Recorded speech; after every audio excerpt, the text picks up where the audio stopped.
It is the spring game for Texas Tech football, about halfway through spring practice this season for Cliff Kingsbury and his staff. A lot to work on throughout the remainder of the spring. Robert Giovanetti and Chris Level here with you. And we've already got our first kind of change in plans because we're going to talk a lot about Taylor Smank, and he's not going to kick today. Yeah, if people don't realize who Taylor is, obviously he was your punter last year. He was in line to be your kickoff guy right now, and people may not realize this. He was really being, I think, practicing as your first team specialist as far as kickoffs, extra points, field goals, all that good stuff. But gonna sit it out today. I guess a little injury issue there, and so Clayton Hatfield will likely get a lot of the looks. Replacing Kramer Fife and all right. that. So we were waiting for kickoff, but the guy that we thought was going to kick it off going to be held out today. And you have several players that will be held out today. Again, I think that again, this is just a practice. You want to make sure you're taking care of. It's not. Maybe some of these guys could have gone in games, but that's not what this is today. And one of the guys we talked about earlier in the broadcast that a lot of people might want to see, Davis Webb will not play today either. So that's going to give Patrick Mahomes a lot of the reps this afternoon. And then, of course, we'll see some of the other guys, too, that maybe people don't know as much about at the quarterback position. A lot of people interested to see Coach Gibbs. We've heard from Coach Gibbs already in his defense, what changes we can see from the defense. I know it's going to be a bit of a mystery to us, too, because practices have been closed for the most part. Yeah, and I think when you're talking about David Gibbs, the reason why he's here is because the man has been doing this for about 20, 25 years, and his defense has created turnovers.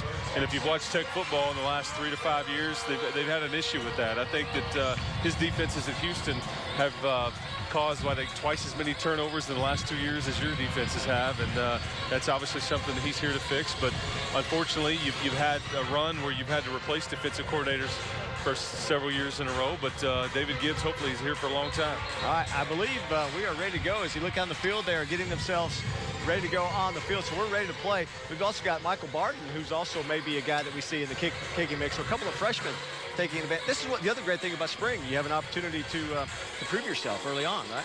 Yeah, and that's what these are. This is one of 15, practices here in the spring, and you're trying to make yourself get yourself on the radar and trying to make these position coaches aware. So Darren Cheverini will be paying attention to these guys without Smank out there. And Hatfield is the guy that's going to kick off for the Red Raiders, freshman out of Bernie. So we're just about ready to go on a beautiful afternoon here in Midland. A little bit of wind, but not a whole lot.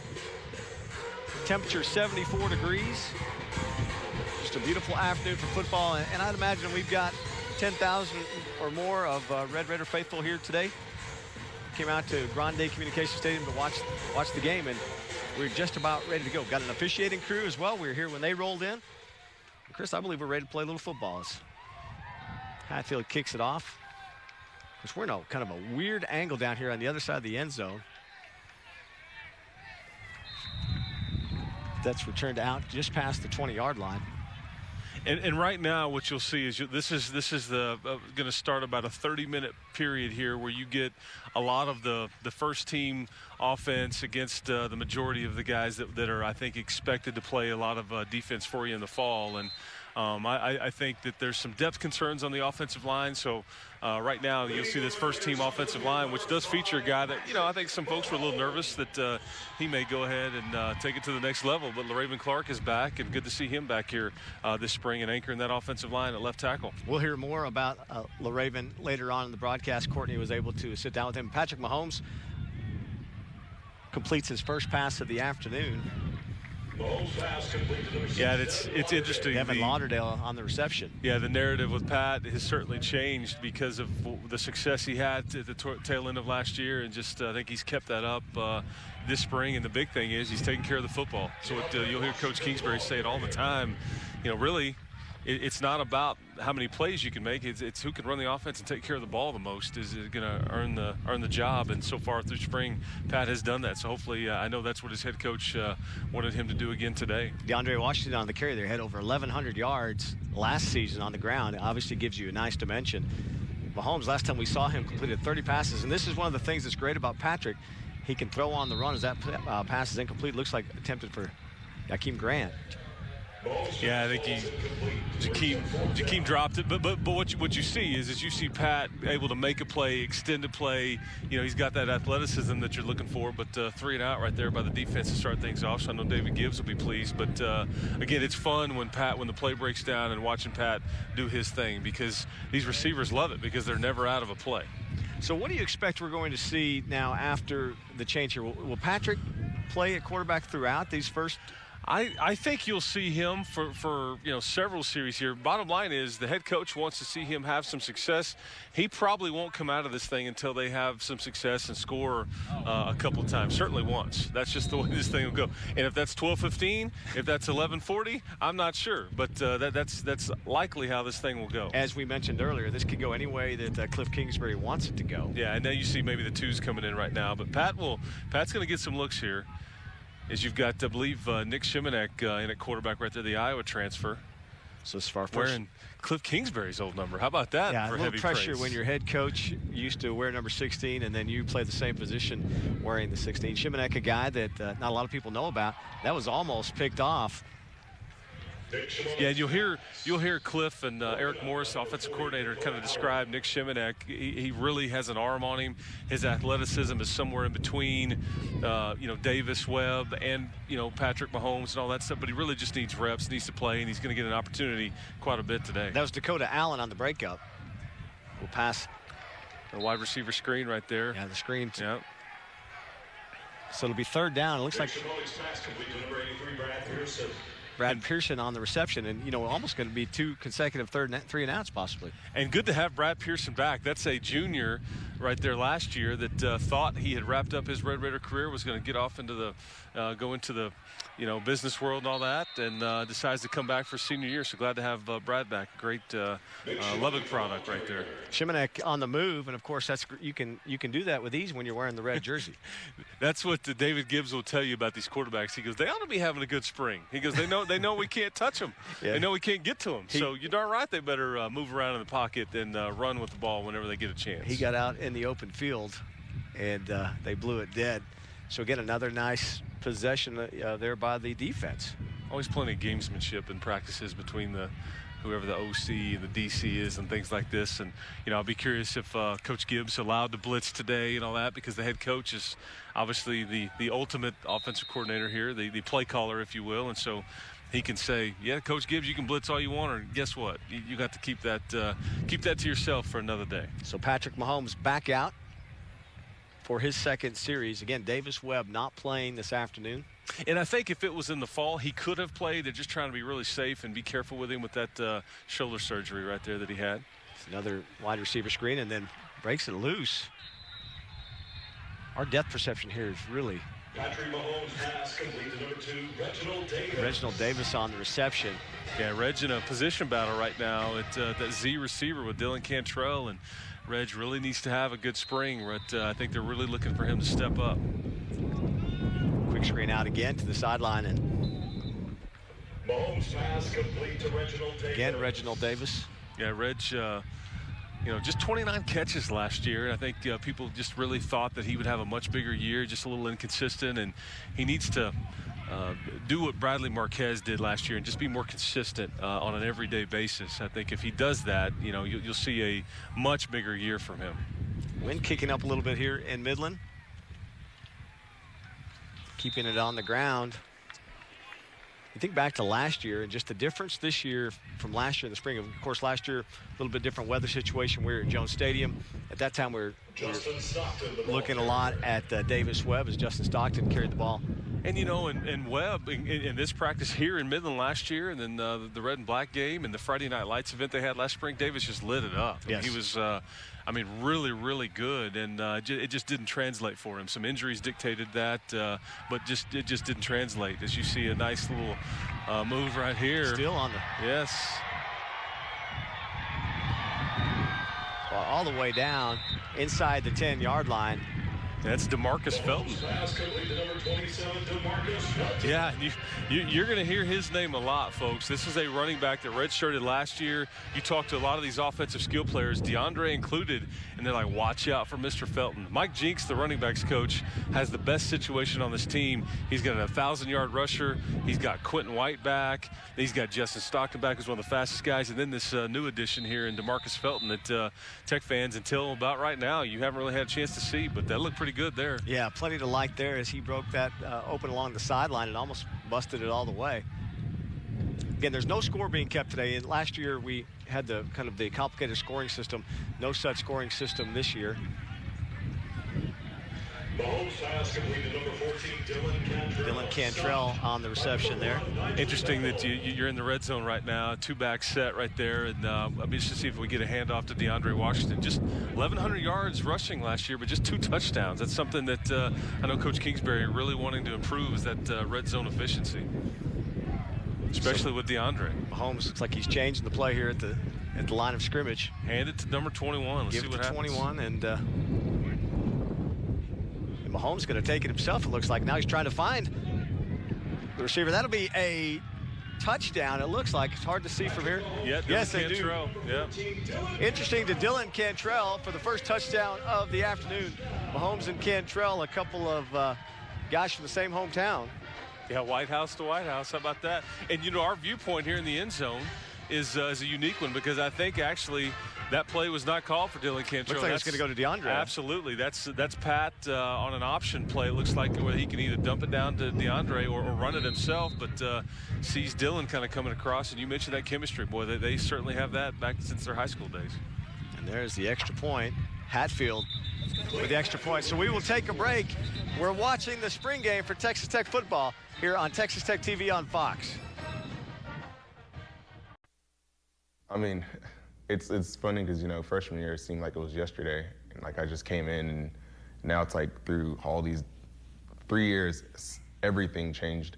I think my job this year is to lead by example, by doing what I'm supposed to do, and just making everyone else better on the team. I got beat sometimes, and I made some plays. And now just going into the next season, you know, having some experience and trying to help the guys out and trying to get everybody lined up the experience is going to help me out a lot and be able to help me help others out a lot. You just have to go out there every day, and you have to work as hard as you want to work every day. You can't have days off. You have to have the days back to back to back to back. And just doing that, I think that if we're doing that, we'll have a great 2015 season. We're back to hear some of those guys talk about their different roles. Level, we have to correct ourselves. That was Quentin White on the big pass play. I think it was all you, man. I mean, no. Just, yeah, Q White, obviously, with the nice screen pass right there. And Q's playing a lot of fullback this spring. They've asked him to add some weight, and a lot of those two-back sets, he is that other running back, and he was that primary third down back last year. And nice to see some wiggle right there from, I think they call him in the locker room, they call him Spin Move. Is his nickname? So, bad snap over Shimonek's head. Yeah, brings up a second and long type of situation. Again, not keeping a score today as we look at the sophomore quarterback wearing his head coach's former number, gets forced out of the pocket, goes back across the middle, and guess what? How about that? DeMarcus Felton. That is Felton. Yeah, that's 27. the one who caught that one. Yes. We're a little easier to see, and again, not trying to make excuses, but we're in kind of a weird corner of the end zone. It's hard to see the action from where we are here, but that one was Felton.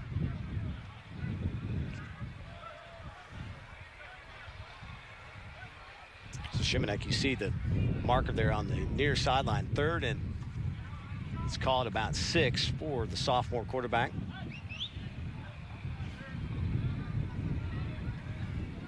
Patrick Mahomes looking pretty comfortable in his 2 series so far. As Shimonek forced and you got a sack. You got some of those backup offensive linemen, and that's one of the storylines of this spring. Certainly is just the lack of depth on the offensive line. You've got regular starter Baylon Brown, who is out this spring, and Tony Morales coming back from an injury, so he's out. So you just technically have one scholarship player on your second-team offensive line right now. So Lee Hayes, talking to him before the scrimmage, he's the one that coaches that offensive line. He's ready for that recruiting class of that 5-member recruiting class to get here. And they just added to that yesterday. Should expect 6 players here in June on that offensive line class. We saw 58 Josh Outlaw get, I guess, credited for the sack. Former offensive lineman. How about that? Moved over last October. And Coach Kingsbury said the other day, Josh been one of the pleasant surprises. You look up at this defensive line. We come here 1 year from now, and tons of seniors right there. But Braden Fehoko is signing. We'll talk about, and a guy like Josh Outlaw will be the anchors of that interior of that defensive line next year. So take a look at Cliff Kingsbury entering his 3rd year as the head coach. And again, a good crowd here in Midland. Came out, we've got 10,000 plus. We heard from Dale Redmond, heard from Tim Culp, who helped put this thing together. So the offense will take over at about the 40-yard line. And there, again, you see how the head coach can kind of do it the way he wants, because all of a sudden you got great field position on the 40. After the defense, again, comes up with a stop. Mahomes over the head of DeAndre Washington. Yeah, Mr. Reed right there, looked like kind of floated that one up. And you talk to people around the program, they've really praised Pat for how well he's taking care of the ball, how well he's managed trying to play baseball, still maintaining a 4.0 GPA and all that stuff, but probably not a good pass right there as he kind of floated that one up, almost got picked off. Rick Levi with a lot of the pressure on that play. There's one, that one again almost picked off. Nigel Bethel on the break up there. Yeah, nice play by Mr. Bethel. A couple times we've seen a couple of near turnovers. Yep, jumped the route right there. And Nigel, again, that experience, the guys that you heard Tevin Madison talking about a second ago, but all that experience at those young corners, those freshman corners last year, it should pay off. Mahomes from deep ball. That's intercepted. And that's Micah Alway right there. Alway. Yep. Guy we've heard a lot about all spring from all the coaches about who's impressive, and it's Alway. And luckily for Pat, there's a flag on the play, so that one's not going to count against him, because when we get the head coach here on this telecast here at the end of this deal, he would have said not real happy with the way Pat didn't take care of the football. But guess what? He didn't have to worry about it. We can get that eraser out and mark that one off the ledger. But he got a little lucky right there. Ill-advised pass right there, deep in coverage. Micah Alway dropping the coverage and picked it off. Saw Pete Robertson applying a little pressure to Pat Mahomes on that previous play. Yeah, Pete was an interesting story last year. 12 sacks, I think 14 and a half tackles for loss. I mean, really, but when you just couldn't stop the run, some of those numbers like that, they don't look as good. And I think David Gibbs really wants to maybe spread some of that out and not really rely on Pete so much. DeAndre Washington on the carry. We're going to take a break. You're watching the Texas Tech spring game here on Texas Tech TV on Fox. Coach Gibbs is really funny. He's like a really funny person. He'll like, kind of like tell us what we're doing wrong, but at the same time, we'll laugh about it. I mean, for example, the last scrimmage, like me and Brandon Jackson got put on our butt, same exact play, and he just starts like, look at that, like, what are we doing? Like, we can't do that. And it's like he's putting us down, but it's to build us back up. We know it's not like him just being mean for no reason, but it's like his style of just being his just personality really is rubbing off on us, and it's making us have an identity, as we go on. And he respects us too. Like, he tells us exactly how it is, if we're not performing well, or there's no like shady area at all. It's just straight up like, we need to do this and we can get this done. It's Micah Alway talking about his head coach. Jalen Barnes went down with the injury, Chris, and helped off the field. Hopefully that won't be too serious. I know you said he's had some problems with that leg before. Yeah, that's the one bad thing about spring practice is, you hate to see those kinds of things. And but, again, it's part of football, but hopefully he's okay. And I saw Cliff Kingsbury out there checking on him. And usually when head coach goes out there, the news may not be good, but hopefully we'll hope for the best for Jalen. And here in Micah, I mean, I think David Gibbs maybe is impressed with Micah Alway, now a senior, which is hard to believe, more than any player so far this spring on defense. There's DeAndre Washington again trying to break it outside. But that's some good pursuit there by the Tech defense. DeAndre Washington, the ball carrier, tackle made by number 15. Flag on the play right there, but Keenan Ward, one of the guys there, in on the tackle. good pursuit by the defense, and that's one of the things you really wanted to see today was that that defensive line. Lots of seniors now, lots of junior college guys that are in their second year and inconsistent last year, gave up 260 yards a game on the ground and 35 rushing touchdowns, Robert, and that's just not something that is going to equal a successful season. And it was tough to watch, but that's why David Gibbs is here. And if those junior college guys will take that next step and in that rotation and all that, like you saw right there, and that's consistent, should have a much better year stopping the run. So we're ready to go again. A little break in the action. Patrick Mahomes. Remember the last time we saw him through 598 yards and 6 touchdowns against Baylor. He's going to take it himself as they'll blow that dead.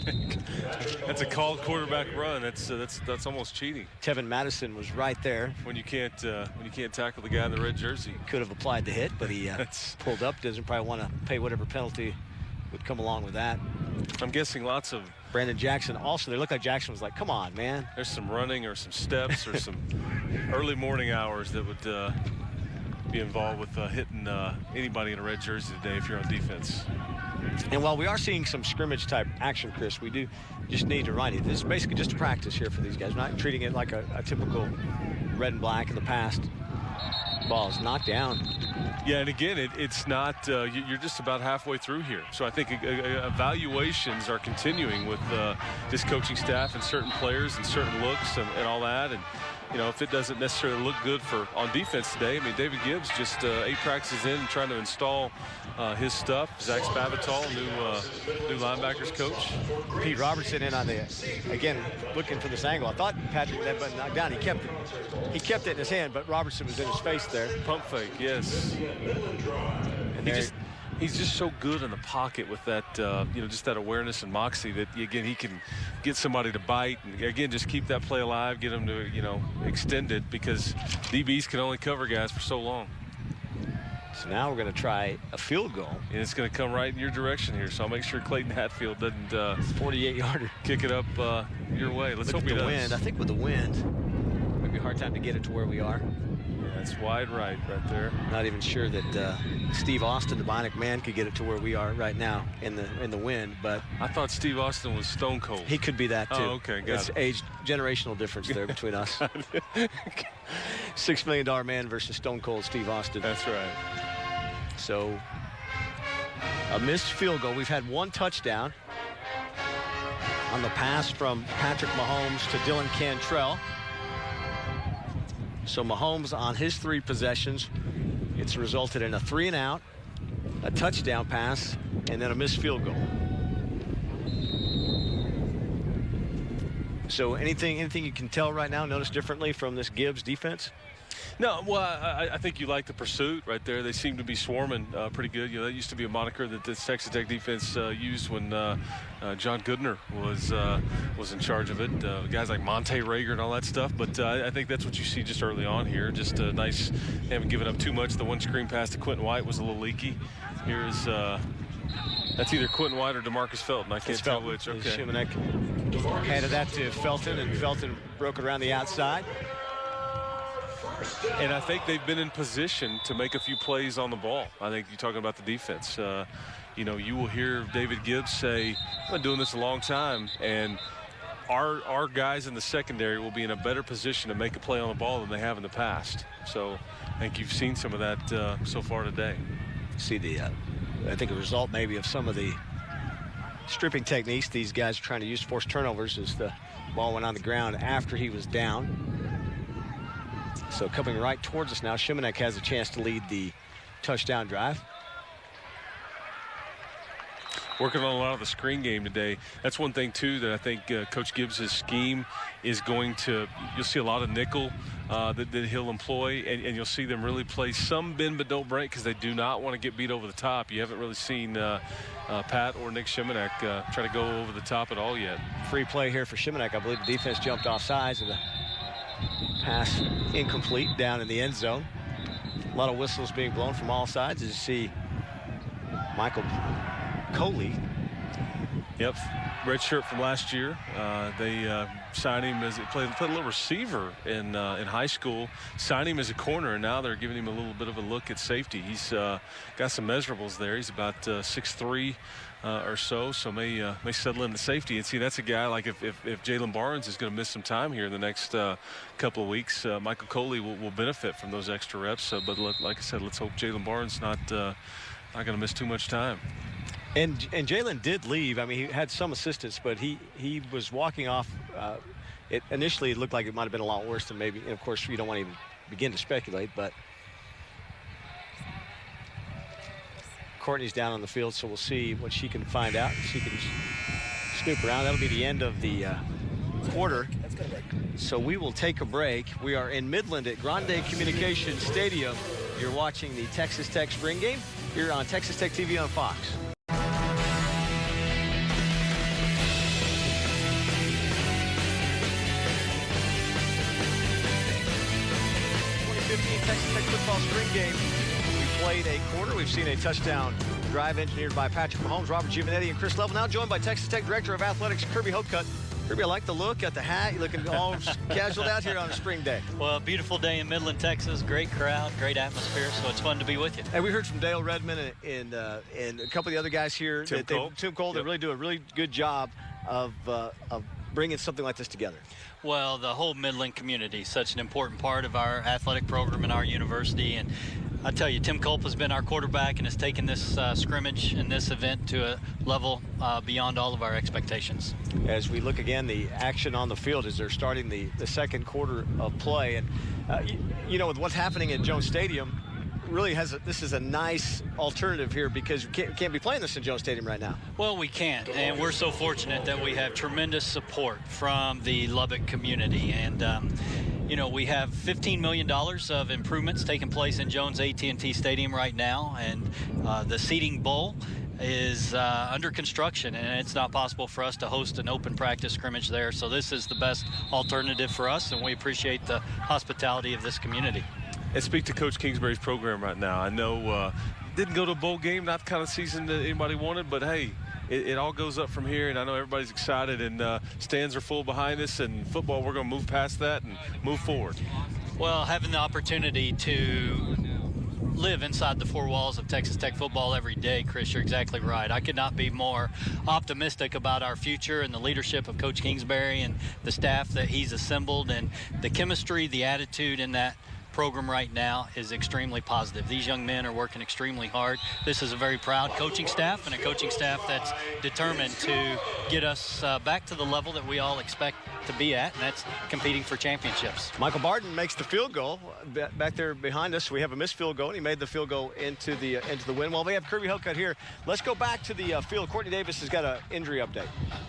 Robert, Jalen Barnes will not return today. He's got a left leg injury. He's icing on the defensive sideline training table, but will not return today, but should hope to be okay in the weeks to come. I guess that's another, thank you, Courtney. I guess that's another situation you don't want to take any chances, Kirby, right, with these guys. I mean, it's got a couple of weeks of spring left, and really it's more important in August. Well, it's much more important in August, and you want to give the young guys as many looks as you can. You want to get the returning players as many reps, but you're always take every caution in the spring time, just like Courtney reported, and take your time, because this summer is when you win football games. This summer, your time spent in the weight room, your time spent around the guys, that's when you develop the camaraderie and the work ethic to win in the fall. And tell me about the conversations you had with new defensive coordinator David Gibbs. I think you can talk shop with a guy like that. This is something that you played it in obviously in college and all that, and you really think that he's got a lot that will benefit this football program. I think Coach Kingsbury hit a grand slam with bringing Coach Gibbs on board. And I love what Coach Gibbs talks about. He's old school in a lot of ways when he talks about his philosophy, the fundamentals of defense. And I just think that he's going to bring that attitude, that continuity, that stability to that side of the ball that we desperately need. I couldn't be more excited that Coach Gibbs is a part of this program, and think he's going to be a tremendous fit for us. And when he went for 2 in that bowl game, I thought this guy's going to fit in right. right here because they won that bowl game at the University of Houston and didn't have to go for 2, but does it anyway. The kids win it, and the rest is history. And I think he fits in great from a chemistry standpoint with this coaching staff. That was a fearless decision, and Absolutely. one that I sat there and watched every snap of that bowl game that Houston played in. That Coach Gibbs was the interim head coach, and like you, Chris, like what I saw that afternoon. Patrick Mahomes running the offense here for the Red Raiders. Kirby, you got to like the fact he's really obviously a very good quarterback. He's playing baseball as well, and a 4.0 GPA. Patrick is throws a great deep ball, as we see right there. What a catch. Great passing catch. He demonstrates what we want in all of our student athletes. He's a tremendous young man, a great athlete, and a lot of fun to watch. Dylan Cantrell on the reception. Those two guys have a little bit of communication together. Absolutely, little White House to White House. And again, what he shows you right there with his ability to extend the play, it puts the defense on their heels. And yeah, Patrick. They're going to call offensive interference on that? Yep, they are going to call. They caught Dylan with his hand in the cookie jar. How about that, Kirby? It seems like you get a little home cooking here, for the offense. Instead, they call the offensive interference. Yeah, I think Coach Gibbs is working those officials pretty good down there, isn't he? I think Coach Kingsbury is going to have to maybe readdress this at halftime with the officials. And Kirby, explain, when you were a college football player, explain how some of these scrimmages work, because there's certain things that, like, say, David Gibbs may not be allowed to do. Hey, we're not going to blitz today. You're not going to do this. Explain kind of how that works from a player standpoint. Well, the coaches have a philosophy on what they're trying to look at today, Chris, and you're exactly right. This is a scripted scrimmage, so the offensive coaches and the defensive coaches are putting each side of the ball in certain situations so they can evaluate players in certain scenarios. So it's scripted, but I tell you what, there's a lot of bragging rights that are out there on that field, and there's going to be a lot of pride that's out there, and some trash talking too on that bus ride back home today. I've seen a lot of yapping on the field right now between the two units, and so that's good. It's obviously a lot of competition going on right now. Yeah, it's a competitive game. It's a physical game, and you definitely want those bragging rights going into practice next week. Nice catch there by Ian Sadler on the sideline. And Kirby, you're going to be really busy in the fall speak to your new role on the College Football Playoff Committee. It's one of the highest honors, I think, of any AD in the country right now. Well, I'm looking forward to participating with such an esteemed group and being a part of a program, a college football playoff that has quickly become one of the most popular sporting events in our country, and participate in my first meetings this coming week in Indianapolis, and looking forward to meeting and working with that great group. So we saw Sadler with a couple of receptions. That one's busted loose. Is that Justin Stockton? Yeah, we're in number 4 this year, and guess what? He's fast. He's very fast. Well, he hit that hole, and he burst that open. It's good. You got a lot of guys. We talk a lot about the passing game here, but we've seen Stockton and DeAndre Washington, Quentin White, all making a difference as well. Deep group of running backs. I like the way, Kirby, that just Patrick handles himself, and I know you really stress that with our student athletes. He really, as you see Stockton break another tackle. So a nice play there by Stockton, but Mahomes, the way he carries himself and represents the university, I know you like that as well. Well, Patrick's a leader in every sense. You mentioned his 4.0 GPA, and he is a student athlete and does a tremendous job balancing playing 2 sports, and he's going to head out of here today and get back in the dugout with our Red Raider baseball team against Kansas this afternoon and tomorrow. But Patrick's a leader, and we're very proud of him. Completes another pass, another great Jakeem Grant. I believe Grant. We've seen that before out of Grant. And that's the second touchdown pass of the afternoon, and a touchdown for the offense, the number 1 offense here, the second of the afternoon. And that'll please Coach Kingsbury. That's a very efficient drive right there with some of your playmakers highlighting it with Justin Stockton and Jakeem Grant. So get 2 touchdowns, a field goal and a missed field goal for the offense this afternoon in the first half of action. Of course, second half will run with the clock not stopping. We get the extra point. And so we will take a break. Again, you are watching from Grande Communication Stadium in Midland, the Texas Tech spring game on Texas Tech TV on Fox. I mean, Patrick and Davis are doing well. Davis has come back from his injury, obviously, and Patrick's through baseball. So, I mean, they kind of have things that are, I don't know how to put it into words, but they both have distractions, I guess you could say. Davis can't do full contact. Patrick has to worry about baseball at the same time, so it's going to be a great competition through the spring in camp. Got some stats here so far. 7 plays, 96-yard drive for that touchdown. Mahomes is 6 for 10 for 79 yards, touchdown. Shows an interception, but I believe that interception was called back, was it not?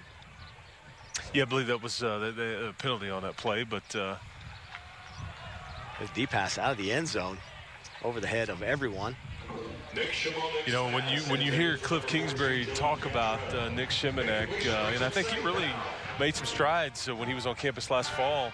Got some practice times, obviously had to sit out because of transfer, but in terms of quarterback play, Cliff will say, hey, man, the kid can really spin it and obviously really throw it. Just needs some reps, like we said. Just needs some more opportunities to learn in this offense. He misses a throw right there, but again, throwing it down the field and making all the throws is certainly something he can do. He just, again, needs some more experience. You know, guys like Shimanek can really take advantage of, you know, he's the ultimate winner in this, right, with Mahomes? Probably. Missing some time because of baseball, and Davis Webb, who has, you know, Davis has been practicing some, but he just, like some of the live situations, in a situation like today with a scrimmage, they're going to hold him out. They're going to be careful with him because of that shoulder surgery he had with that torn labrum last year. And it's killing a guy like Davis, too. This is not what he envisioned, and they knew he had to get that shoulder fixed. But he is, and you'll hear from Davis Webb again.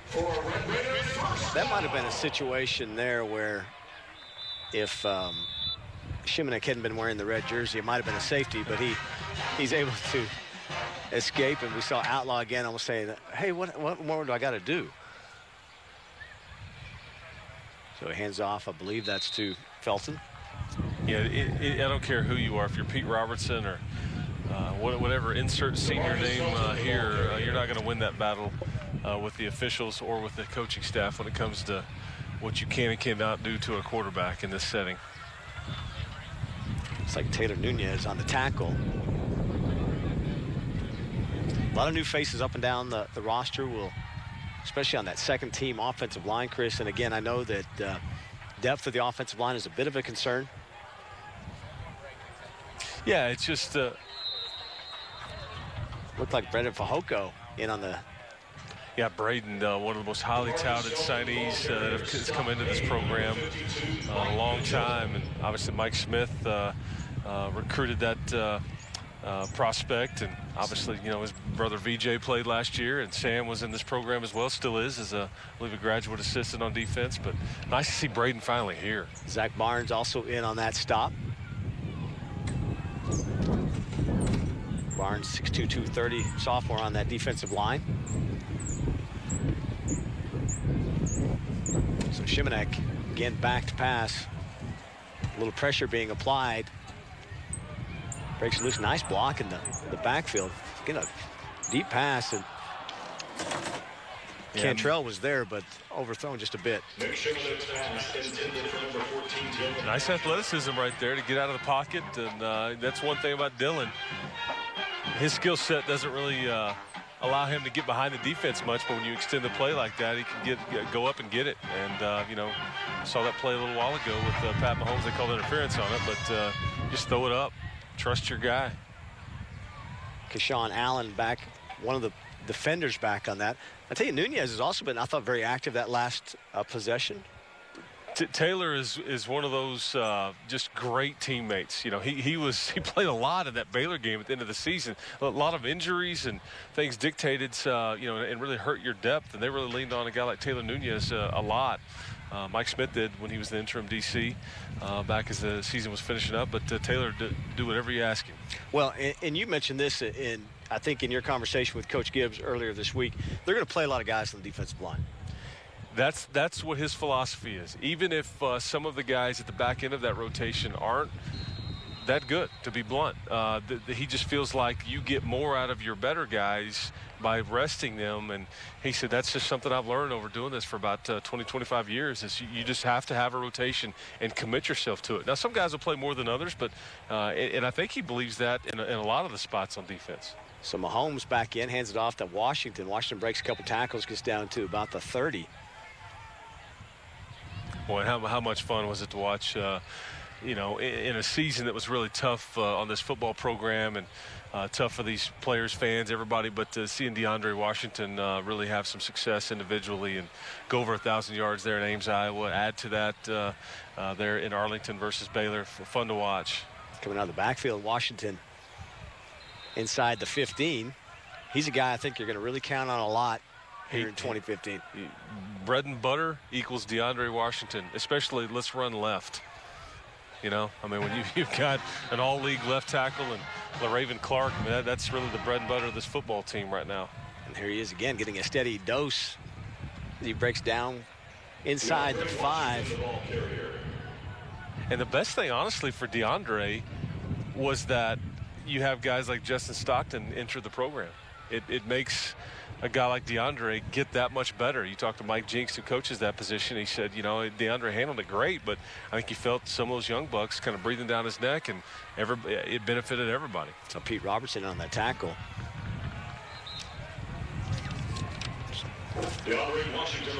Pete will be one of those guys like many of these.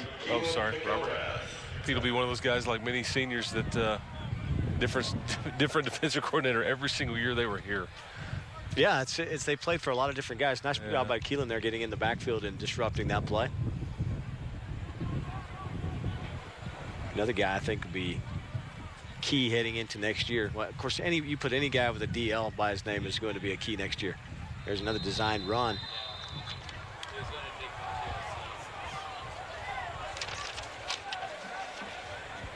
Patrick Mahomes stopped by number 99, Rico Levy.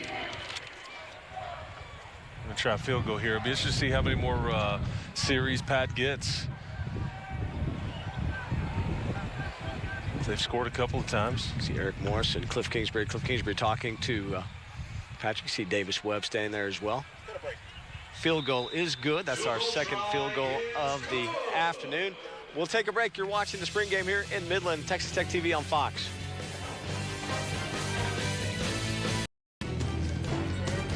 Welcome back to Grande Communications Stadium of Midland, Texas. The spring game moved down south with all the renovations, $15 million in renovations at Jones AT&T Stadium back on the campus of Texas Tech University. Yeah, I think when people see Jones AT&T Stadium after it's done, it's really going to pop. A lot of that new seating and all that concrete being redone and retreated and everything like that, it's really going to look good. And some work being done at the north end of the stadium, north end zone. There's your man Felton again with the carry. You know what? He is my man. I'll take that. Barden got the field goal at the end of that last drive, and I believe the clock is just going to keep running out, Chris, and we may have seen the last of Patrick Mahomes. We're still checking on that, but I think that may be the case. Well, you want a young man like that to have some success, especially in front of these fans and whatnot. And obviously the touchdown pass to Jakeem Grant might be a nice way to exit stage left, as it would be. So it could be Nick Shimonek's show the remainder of the way, and a young man by the name of Payne Sullins out of Waco, Texas will come in here and get some reps here in a little bit. We did see Davis Webb on the sideline standing there by Patrick Mahomes. Or you can see Davis again over there roaming the sidelines and just being held out, precautionary measures. You know, and it's worth mentioning, I think there was 2 schools in the Big 12 last year that went through their entire conference slate. I think it was Kansas State and TCU that only played 1 quarterback all the way through, and then Trevon Moykin and Jake Waters. And so, you know, when you start looking at who's going to be the starting quarterback or how this is going to look and whatnot, you're going to need both of these guys, folks. I mean, the odds are, you know, somebody gets hurt, there's some inefficiency here or there. I mean, that's just, you're lucky that you're in a position where you have 2 guys that have, heck, man, set records. one for what, Cowboy Stadium in Arlington, the other one there in a Holiday Bowl, and you know. Okay, we got a quarter break. All right, so we're going to take another break. As you see Barden coming out, looks like they're going to do a little special teams. So we'll take a break. We'll be back after this. You're watching Texas Tech TV on Fox. We're going to run some special.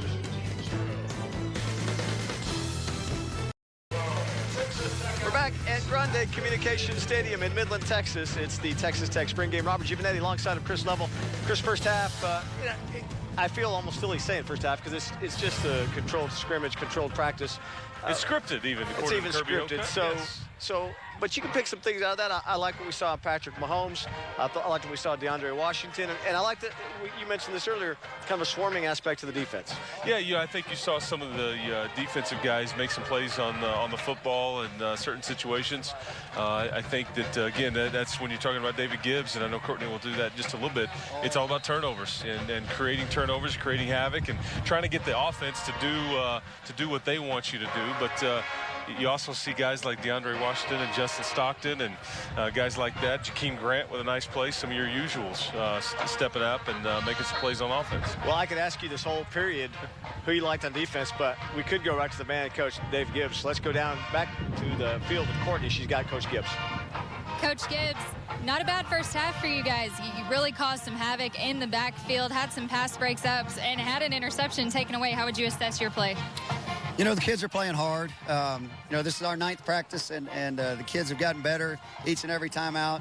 You know, putting in a new system, learning new terminology, learning everything. And then again, going against Coach Kingsbury and Coach Morris and that offense every day is war out there. And, you know, they took the ball down the field 2 long drives, which isn't acceptable. But kids are playing hard, and we'll learn from the mistakes after we watch the film.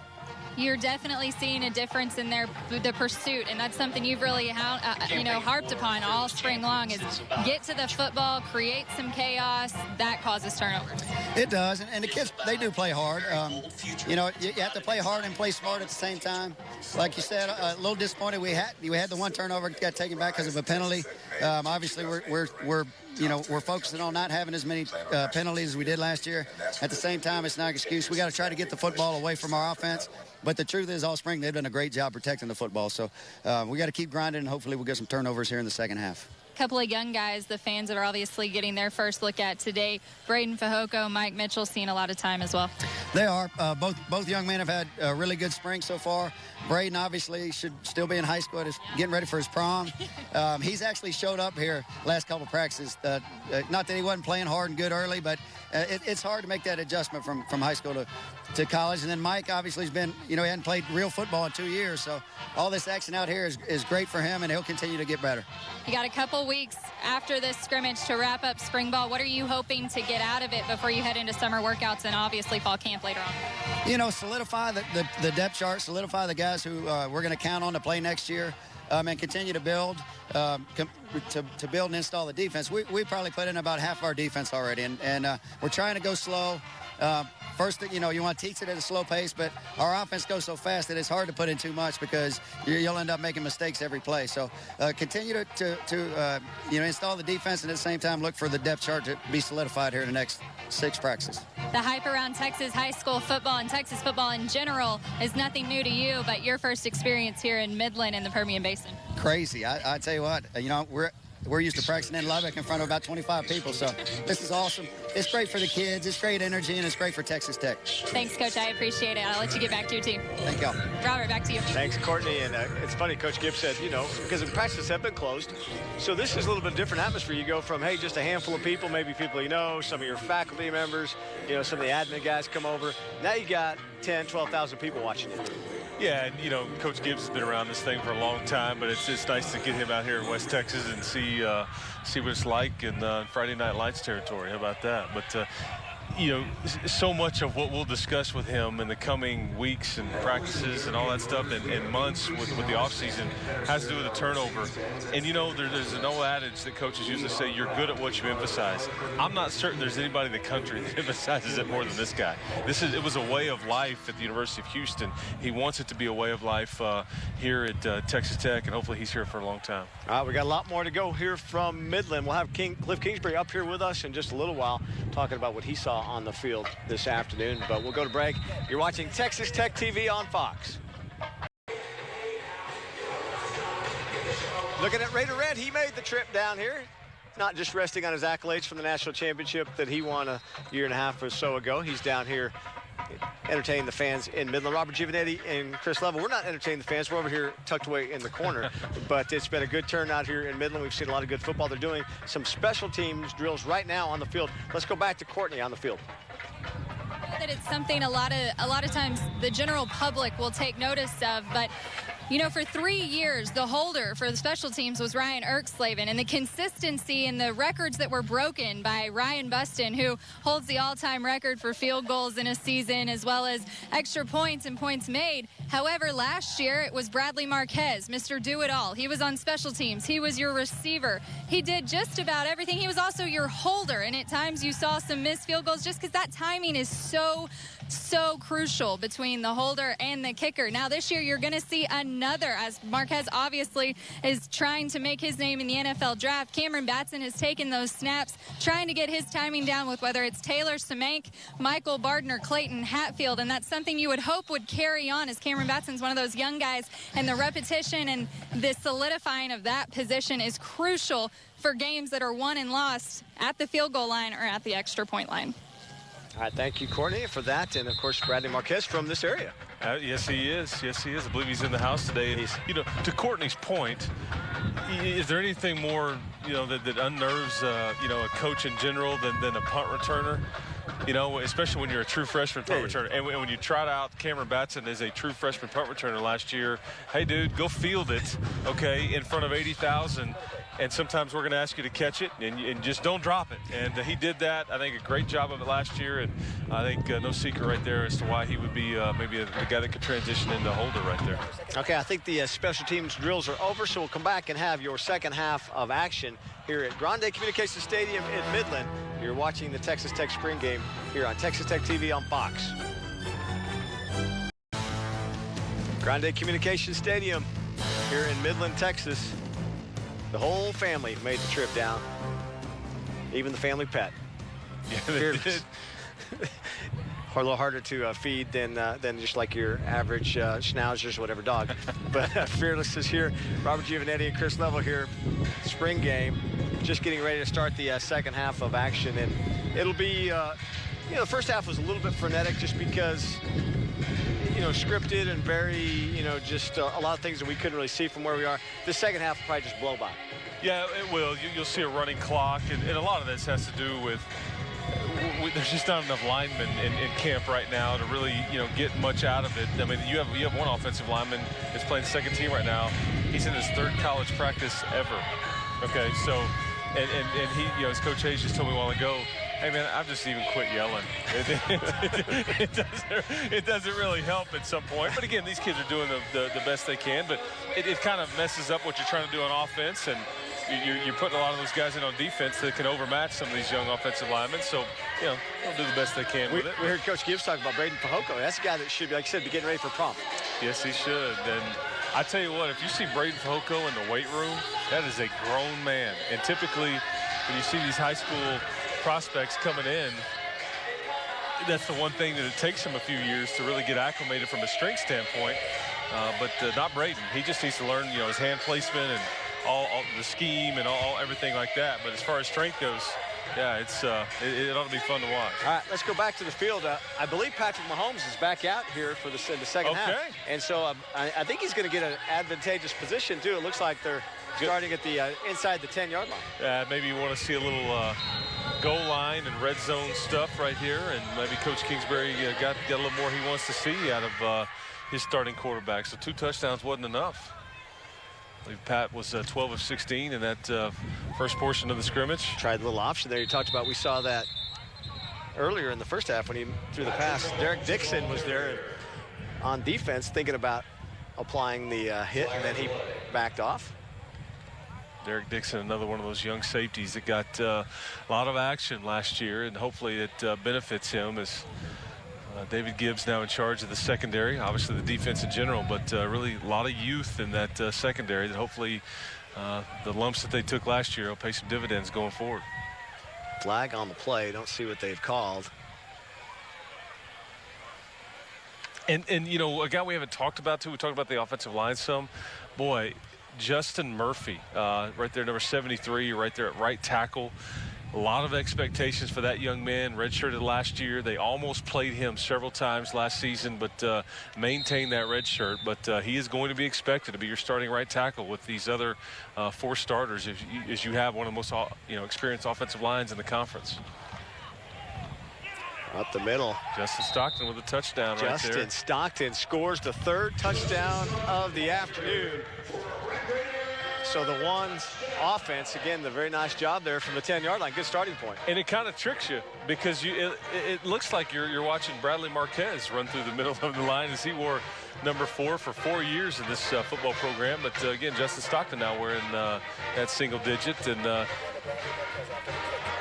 speaking of Bradley Marquez, we'll be talking to him shortly. Yes, he's down on the field with Courtney as we see Clayton Hatfield back out for the extra point attempt.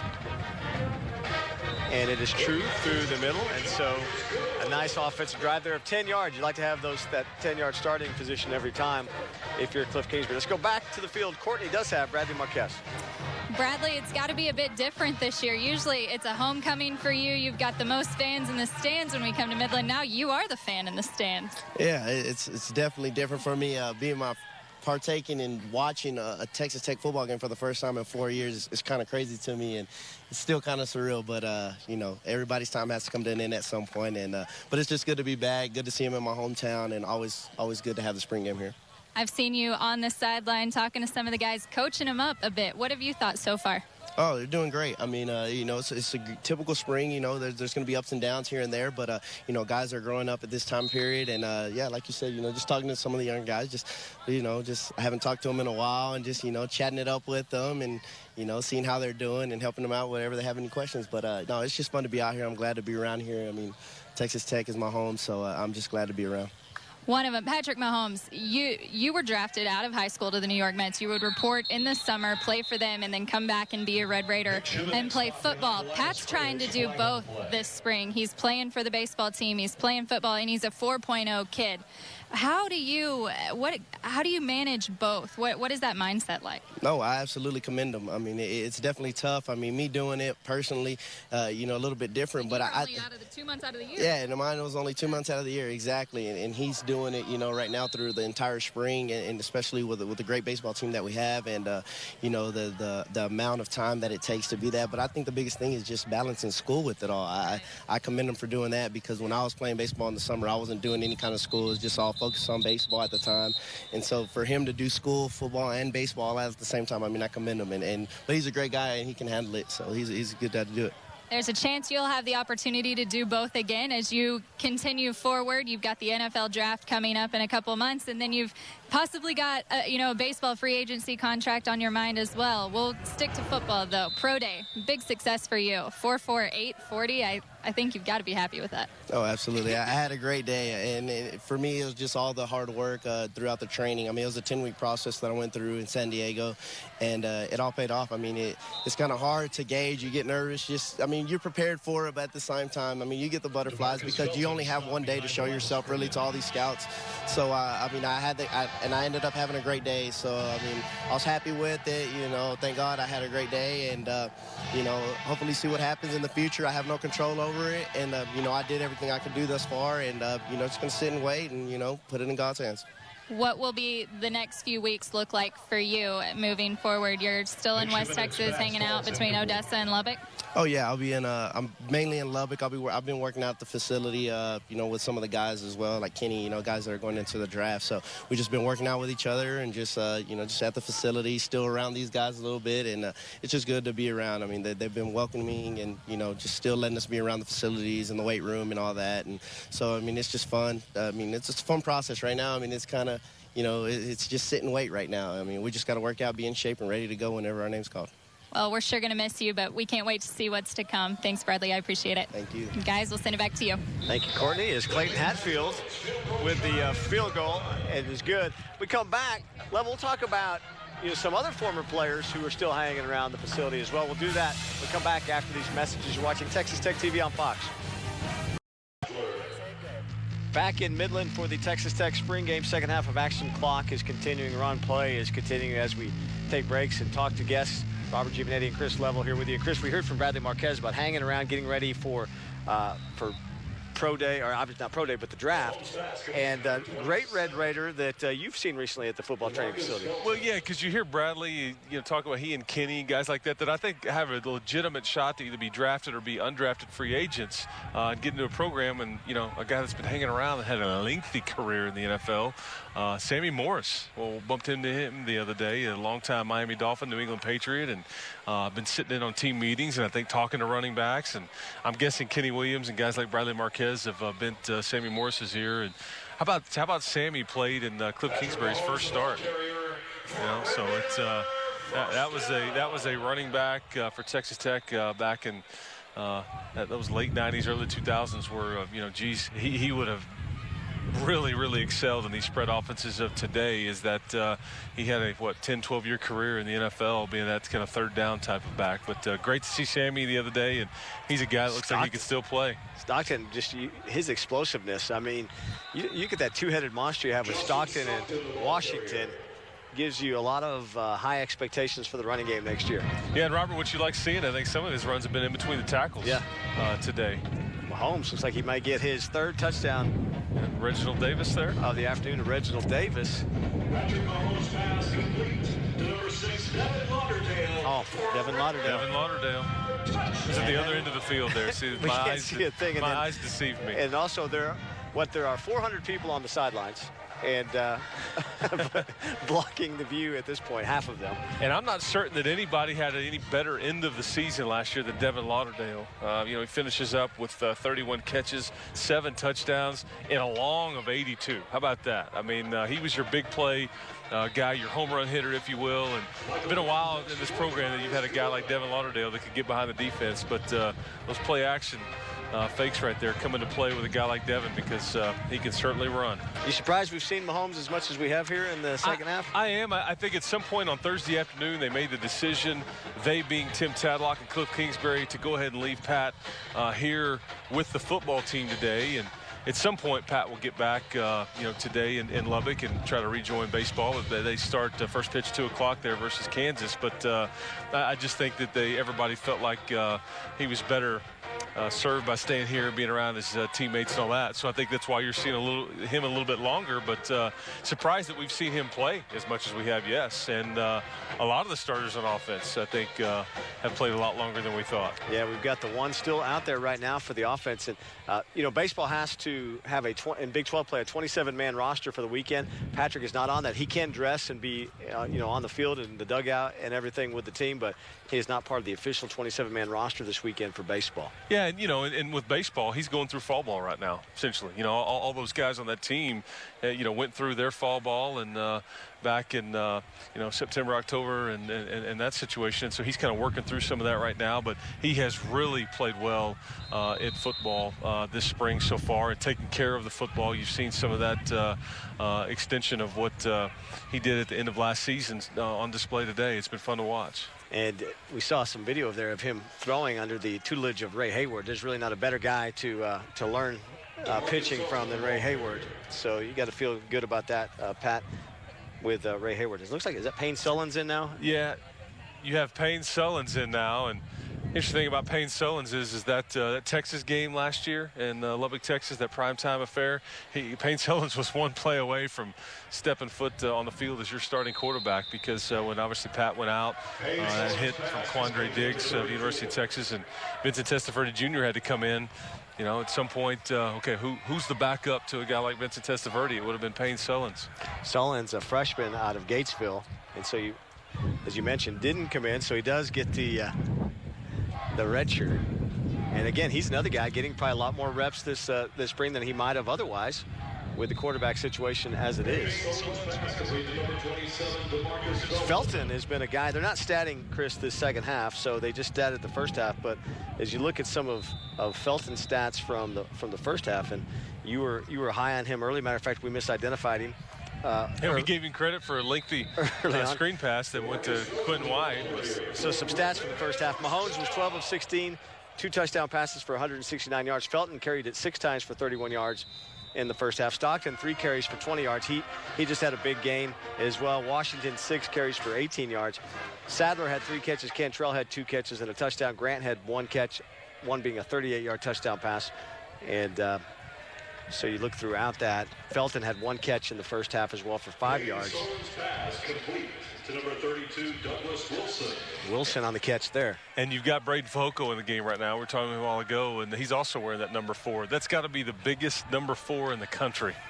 Yes, he's is right there on the interior of that defensive line. His size so much different than when you expect from his brothers. Yes. I'm trying to remember the last interior defensive lineman that wore a single digit for Texas Tech. I mean, Aaron Hunt wore number 9. He was more of a defensive end, but you just don't see that much with that big giant D tackle wearing a single digit right there. But it looks kind of not used to seeing it. Cameron Batson is a pass just a little wide as he dove for that. So Sullins with the incomplete pass. I think Batson been a little inconsistent so far this spring, trying to figure out. I think Zach Austin and Jadion High, guys like that, have had really good springs. But Batson still trying to figure it out, but really making his money when it comes to special teams, being a holder and punt returner and all that stuff. Sullins takes a page as he's brought down by Mike Mitchell. And Mitchell's the guy we heard Gibbs talking about in the at halftime as well. Yeah, you know, Robert, I mean, a little rusty. I think you heard Coach Gibbs say, man, he hadn't played in a game in 2 years. And so that takes a toll on a little bit. But you're talking about a guy that averaged, 18 tackles a game back in high school? Yes. I mean, I think actually you can make this statement about Mike Mitchell. He is as highly sought after of a prospect in any sport that has ever stepped foot on campus at Texas Tech. I mean, he had all the accolades and went to Ohio State before transferring here. We're going to take a break here during the spring game at Midland at Grande Communications Stadium. You're watching Texas Tech TV on Fox. Back at Grande Communications Stadium in Midland, wrapping up the Texas Tech spring game. Robert Giovanetti and Chris Lovell here with you. One of the storylines has been the Texas Tech offensive line, LaRaven and Clark coming back. Let's go back to the field. Courtney has more on that. Yeah, Robert, one of the biggest question marks coming out of the 2014 season was obviously whether or not LaRaven would decide to go ahead and forgo his senior year and enter the NFL draft or come back. And I talked to Coach Hayes and LaRaven at length season, and LaRaven, he's so shy. He's such a quiet leader, but he is the anchor of that offensive line. And Coach Hayes says what's to watch is this spring taking control of that offense when is going to come back or not. He said it wasn't even a decision to the entire ready to leave. Chase said it was an early Christmas. Thank you, Courtney. And again, glad to have LaRaven Clark. We had some technical difficulties there with Courtney's mic, but it's good to have LaRaven back, and he's going to be a leader on that offensive line. Well, I mean, you can make the argument. It's, you know, that the spot that he plays is one of the most important on any football team. And obviously with LaRaven, I mean, he has been as good at that position as anybody in the Big 12 in the last season plus. And he'll be a preseason all-conference player, you know, this summer and heading into this season as he was last year. And just really, you know, a tremendous athlete, and you'll hear his name called in that NFL draft about 1 year from now. But I know Lee Hayes couldn't have been more excited about. And you look at something like 150 starts between this group of offensive linemen that are back with Castor and Alfredo Morales and LaRaven Clark and Balin Brown, who is obviously missing this spring. Those guys have played a lot of football together, and you know, we haven't talked a lot about Jared Castor, but you know, that's another thankless position there at center, and he's done a great job with that. Hard to believe some of these guys are seniors, but yeah, to Courtney's point, really glad that for Texas Tech football that I know Patrick Mahomes and Davis Webb and guys like that are really glad. No doubt. You know, you talk about you mentioned Mitchell before we went to break in the last possession. And you look at Mitchell, and you know, we don't know what we're going to get out of Mitchell. He's a guy that's probably, as you mentioned, a little rusty, and you know, he's transferred in. But if he lives up to his hype, and you look at Mitchell and Fehoko both being on the defense, and those are a couple of pretty hyped guys that you can build your defense around. And there's no question. The thing about Mike is he loves football. I mean, he is every bit of 6'3", about 230, 235, and just loves being around the game. Fairly quiet. You may see him on campus riding a skateboard around. He's just kind of a different guy, but he just loves being around the game. And he's somebody that I think that last year in those Thursday practices when they let a lot of the scout team and redshirt guys, I mean, he's just tearing it up. They almost had to tell him to calm down. But he'll get it figured out, and you'll hear from him this fall. There's no doubt about that. Sullen's getting a lot of time here in the second half of action at the quarterback position. I would guess now for sure we will not see Patrick Mahomes the rest of the afternoon. I believe the clock is, we can't see it from our position, but almost just less than a minute left now here in this second half of action on this practice down here in Midland. And so overall impressions as we wrap up? Well, I think that the one thing is you hate seeing the Jalen Barnes injury. Right. That's somewhat frustrating. And that kind of puts a damper on that thing early, doesn't it? Because then you might start thinking, okay, we don't want to have too much of this happen today. But you did see a lot of these offensive guys stay in a little bit longer than we would have thought. But yeah, that's the one thing the takeaway. You don't want to see any of that. But really like seeing what Pat did. I think the running game was there. You like seeing some of these guys on defense make some plays on the ball. And all that, but that's going to wrap it up right there as Payne Sullins gets about 10 snaps or so, and that's going to be it. That's it. And we didn't stat the second half, so we can't give you any of that second half statistical information. We come back, I believe we'll have the head coach join us here on the set. We'll have some other interviews as well. You're watching the spring game here at Texas Tech TV on Fox.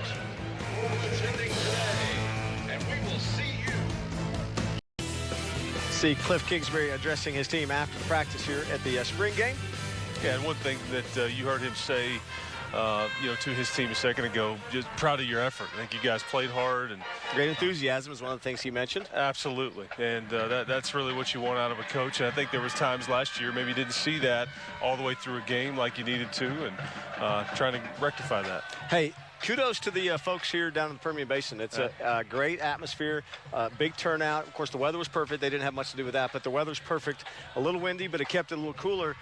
But the folks came out, and they supported it, and this is why you keep coming back every year. Yeah, 10 to 12,000 people, I believe, was the estimate that we heard. And I know about 10,000 here last year, so they continue to build on that every year. But it's a fun day in Midland every spring, third year in a row, and I'm not certain that this will be the last one. I think the head coach is sprinting his way up here right now, so as we get ready to have Cliff Kingsbury join us here in the post game to talk about what he saw today. We can mention all we want about what he saw and what we heard him say, but we're about to hear from him himself as we're going to do a little live television right on the air. He's going to walk right up here to us right now. This way. I'm going to toss it down the field, and Courtney. DeAndre, a good day here in Midland. You guys really got to see some stuff on offense. How would you feel like the team overall performed? I definitely think we made some strides today. Coach Gibbs made it pretty hard for the run game, but we got some good looks, and we was able to make some plays. You got a stable of running backs. You're the old man in the group now. Yeah, I mean, like I said, I'm the old head now, but we definitely have a stable. I really feel we have the best backfield in the Big 12. What is it that you all bring to the table differently? We've seen Justin and his speed. You have become the all-purpose back, but Q broke that huge run with his, we don't like to give him his spin, but his spin. Yeah. I just think each every one of us, we just bring something a little bit different. Whether it's speed, whether it's agility, whether it's catching the ball, each one of us brings something different to the table. And I think that's what makes us the best backfield. Before I let you get out of here, as a leader on this football team coming off of last season, what has been your biggest message in the locker room throughout these practices?